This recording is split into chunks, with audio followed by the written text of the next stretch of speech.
That is Moony. Moony will be at Alternating Currents this weekend. In fact, they're going to be at Raccoon Motel. Is it Friday night, Darren? It is Saturday night. Saturday night. Let's see. Hold on. Well, you know who would know would be Seth from Moony. Seth is Moony. Yes. And he's joining us now on the magic screen to talk about their appearance, Moony's appearance at Alternating Currents. Seth, welcome to the show. Hello. Thank you for having me. Yeah. It is Saturday. Saturday night, 10:30 to 11:30. So kind of the headliner. Yeah. Essentially. Moony Something is like that. Festival. That's the way to look at it. Moony is joining us here. Seth is joining us here from Moony. Are you in Nashville at the moment? I am. Yes. I am sitting in my living room in Nashville.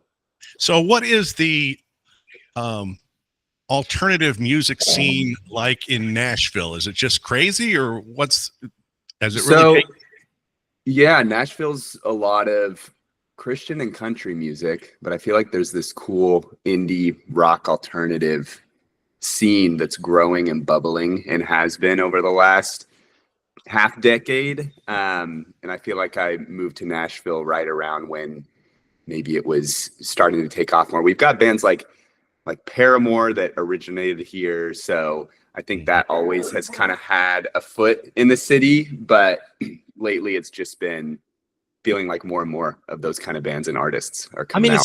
It's forever been known as like a mecca for all the best musicians now in terms of, what genre they tend to perform in. Obviously that weighs more or towards the country and Western side, but excellent musicians are just excellent musicians, right? Well, I think classic rockers even started to kind of start to make their way to Nashville as well. I guess that makes sense. Absolutely. Yeah. I mean, you can throw a stone and hit a guitarist that's like one of the best you've ever heard in this city. So there's so many good musicians. A lot of music is recorded out here, obviously, a lot of good studios. So kind of attracts everyone from all genres. Now, Seth, you were the frontman for a band called Honest Men, and then that became no longer a thing. So now you find yourself, you're the frontman without a band. What's the next step?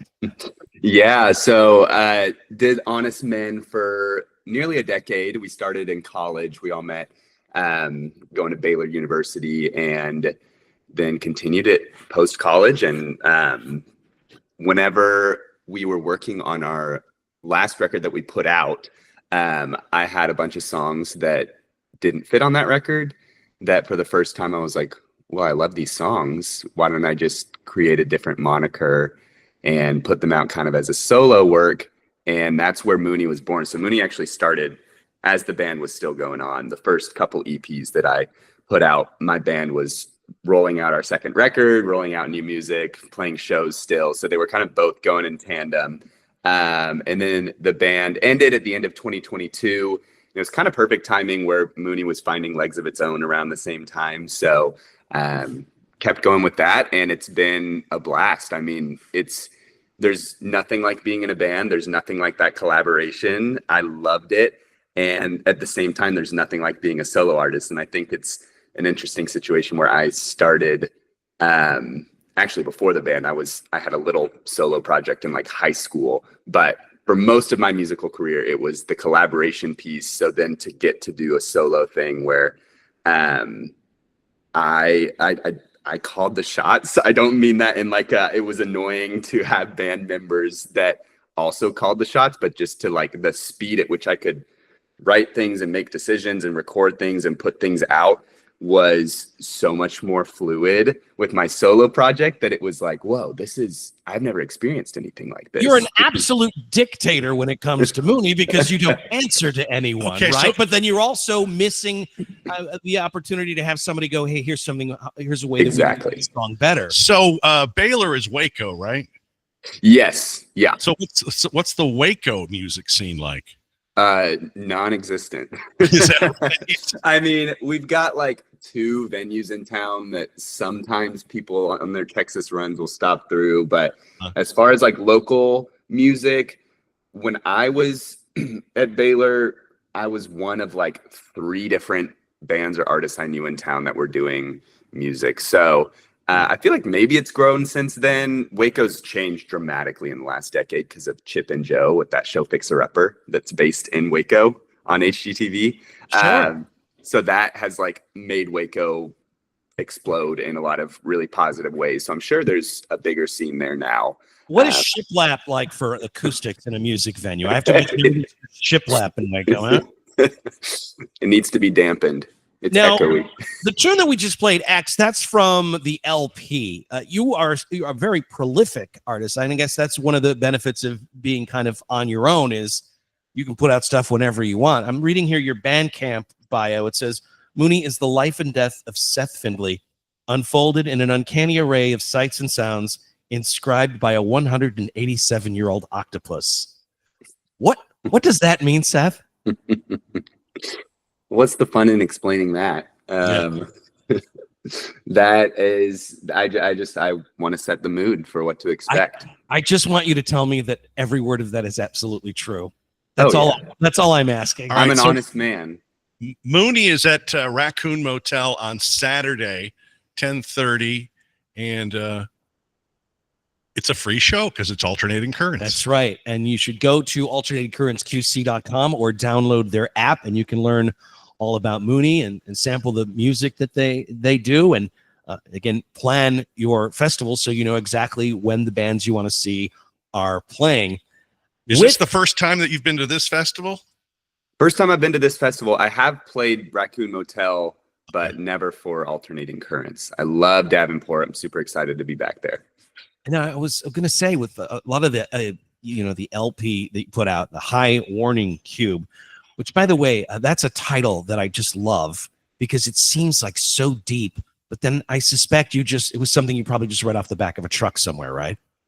I'll never say. Oh, boy, he's so mysterious. I told myself I would never tell people what Warning High Cube is actually from because I promise you most people have seen it already themselves. Right, but you never. You're one of those guys. You probably are able to, and I guess as an artist, of course, you're one of these guys. You see things and you think, "Oh, I'm going to use that. I'm going to use that." You're always taking in information, aren't you? Yeah.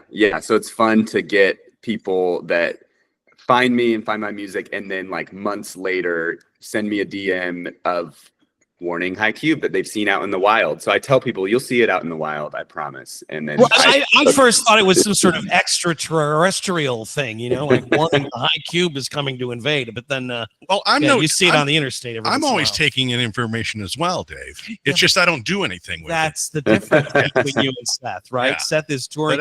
But it's not like I'm not noticing things. I see. Where all are you going to be going other than Alternating Currents? Is this the start of a tour, or is this just a way to get out of Nashville for the weekend for you?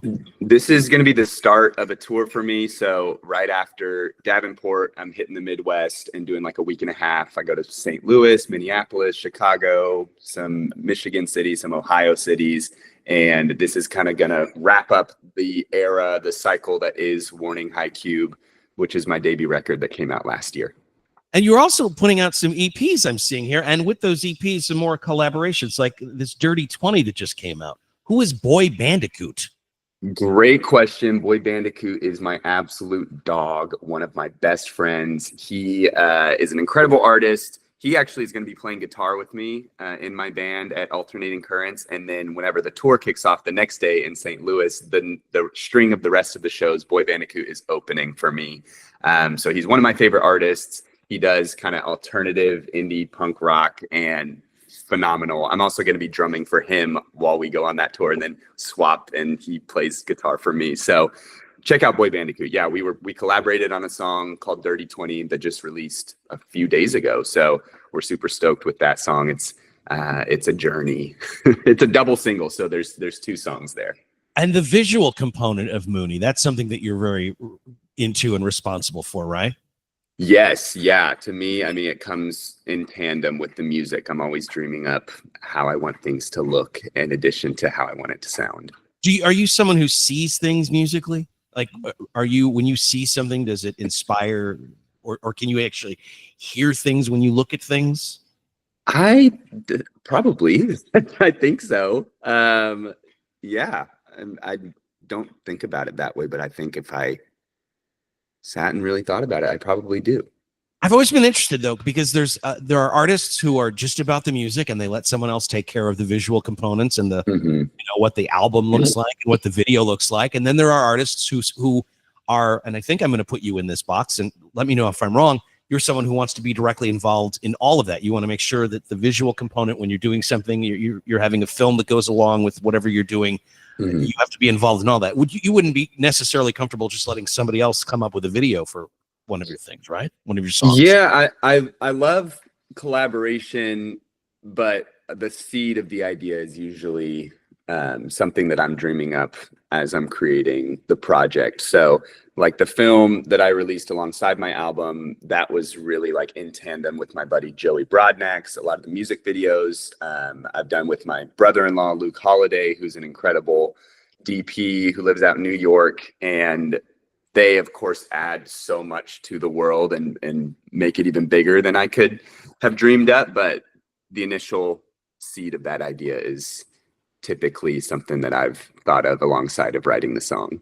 Moony is performing at Raccoon Motel. Again, that's going to be Saturday night, 10:30 until 11:30. You'll want to make sure that you see Moony live. Seth, where can people get a hold of your music if they want to check it out on their own? Yeah, so I'm on all the streaming platforms. Just look up Moony. It's the all lowercase Moony. The one with the capital M is like this Italian DJ dance queen that's awesome, but not me. And it's Now that would be a collaboration I think that we'd all like to see. I've tried. I literally got in contact with her producer and I wanted to put out a collab song, but she was working on a record and didn't have time. I heard back from them at least. Moony without an E. Right. Moony without an E, Moony. And then on my socials, it's Seth is Moony. All right, outstanding. It's Seth Findley of Moony. We're really looking forward to the show back on Saturday to Davenport. night. And yes. Thanks so much for joining us. Safe travels and break legs on Saturday night, man. We're all looking forward to it. Thank you. Thanks for having me.